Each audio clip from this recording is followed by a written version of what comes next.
thank you for stopping on by. My name is Stacy. If you've seen my other videos, you may have noticed that my hair was red. No, I have not dyed it, but I am wearing a wig. I will have, just in case you're interested, all the information down below and a video on this on my other beauty channel that I did, but I know that's not why you are here. Let's talk sell-through. I have been selling for well over 10 years. I have retail corporate experience. And what I've noticed is that when we talk about sell-through on eBay, like online eBay sellers, that it is a little bit of a different sell-through than what traditional, when you work in corporate retail, what sell-through formula. So I'm gonna go over what each formula, like what they are, how they're different, and how it can get different outcomes. Also, we're going to talk about the eBay, where on the app, there is a feature that's fairly new where you can see the average sell-through percent and the average price of the items sold. We're going to see how that compares and talk about that too. So if that sounds interesting, then yes, keep on watching. And if you're a fellow reseller, join me here every Sunday by hitting that subscribe button. It is free to do. All right, first up. So how a lot of, I've heard other resellers, what the formula, and if you Google sell-through formula for eBay, this is the formula that comes up. It is the unit, it says the units sold divided by the units that are active times 100 to get the percentage. Let me give you an example. Eileen Fisher shirt 3X, we type that in. The active is currently 645. The sold is 99. So if we do just that formula, 99 divided by 645, and then we times that by 100, that gives us a 15.34% sell-through. Now, the formula that when you are in traditional retail corporate settings, that sell-through formula is taking the units sold by the units received. So if we wanted to apply the traditional sell-through formula for this exact example, we would want to add in the 99 plus the 645 currently active. So that would give us a total inventory of 744. Then if you divide the 99 divided by 744, that gives us a 13.3% sell-through. So fairly close. The thing that is hard about applying the traditional sell-through formula to this, so the thing that's hard about applying that is because in retail, you get your order. So at X amount, September 1st or October 1st, whatever, I got in 1,000 units. And then those got shipped out, and so a month later I sold this amount. So the exact timing. Where on eBay it is hard because you don't know those units that sold. Did they get listed yesterday and it sold in one day? The units that are active, did they just get listed that day? So it kind of makes it a little fuzzy. Now we're going to talk about the research tool, but I just wanted to let you know that I typed in the exact same thing in the research tool, and it says that the average is 19.32%. So you can see it's around the same, but all three give us a little different. And you may say, okay, well, if you break it down even further, if we put 3X linen, then that will even give us better results. So let's do that calculation real quick. eBay 38 sold, 102 is active. So dividing those times 100, it gives us a 37.25% sell-through. The retailer formula, that's what I'm going to call it, that you add, again, that 38 plus 102, that gives us an inventory. Starting inventory was 140. 38 divided by 140 gives us a 27.14% sell-through.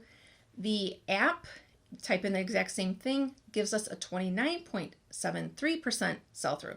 So here we have a little, the eBay formula and the app, that's quite a bit of, and not a huge difference, but a little bit of a difference.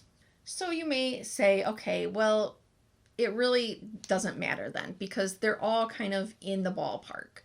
Where it really matters is when the active items, the active number and the sold number is very close. For example, if something sold 95 units and 102 are active, if you do the eBay formula, just stick with me here. I know math can sometimes be like, ugh, but just stick with me. 95 divided by 102, that says it is a 93% sell-through rate. So you would think, wow, awesome, okay. Now, if you do it the retailer way, 95 plus 102, then that gives you 197. So 95 divided by 197 is 48%. So that is a big difference. So what is a person to do? I think no matter what way you want to calculate, it will work. Just kind of know, kind of these differences. So if you're using the eBay way, know that if the numbers are close, the active and the sold units, that it may be different. Now, the caveat to all of this, no matter what formula you do, no matter if you do it manually, the formula, or you're using this feature, one thing to keep in mind is you kind of have to quickly scroll through the items, because I found this both on the app feature and manually doing this when looking at the solds. I typed in 3X linen shirt. Sometimes I broke it down and said button down linen shirt. And when you scroll through the solds or the actives, guess what? Sometimes there's t-shirts in there. There's other things. So you're not necessarily truly getting the exact data for that, if that makes sense.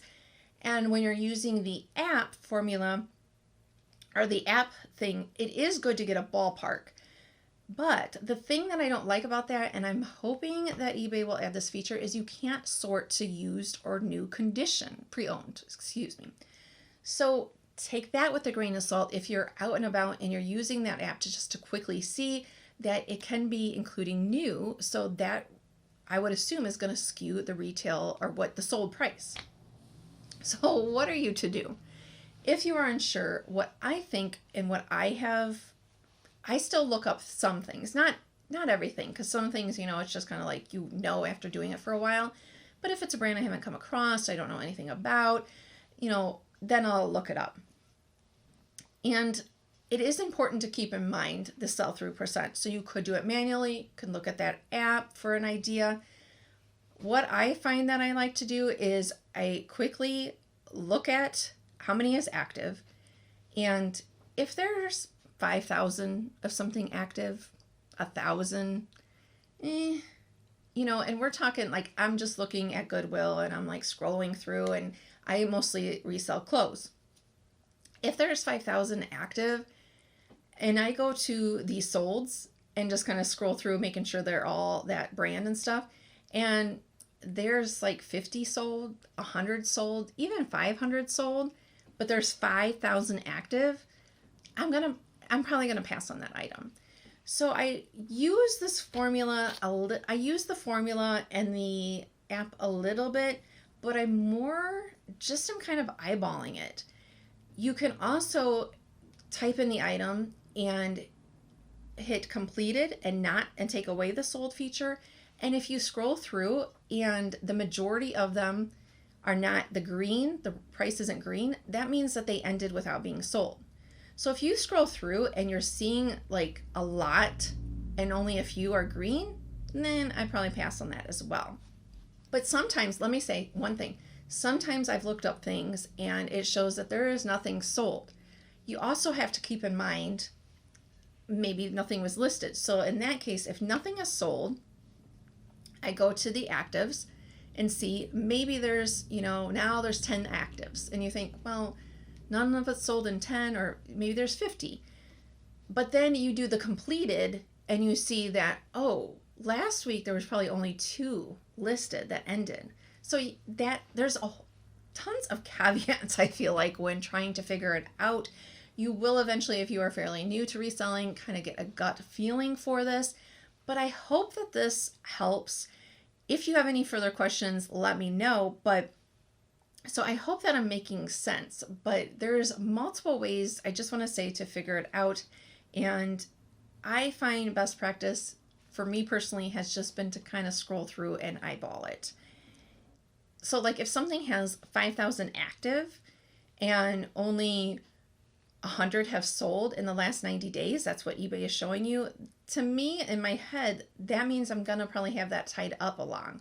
Now, if it's something really unique or something, well, if it's something unique, there wouldn't be 5,000 listed active. So you have to kind of keep that in mind and realize that that means that it's probably going to take a while to sell. Other things that you have to keep in mind when you are out thrifting, there is other sourcing mistakes, like picking up something that has 5,000 active and only listed and only sold 50 in the last 90 days. There's other mistakes that can be made, and you can learn all about that in this video over here. I'll see you over there in the comments. Thanks, bye.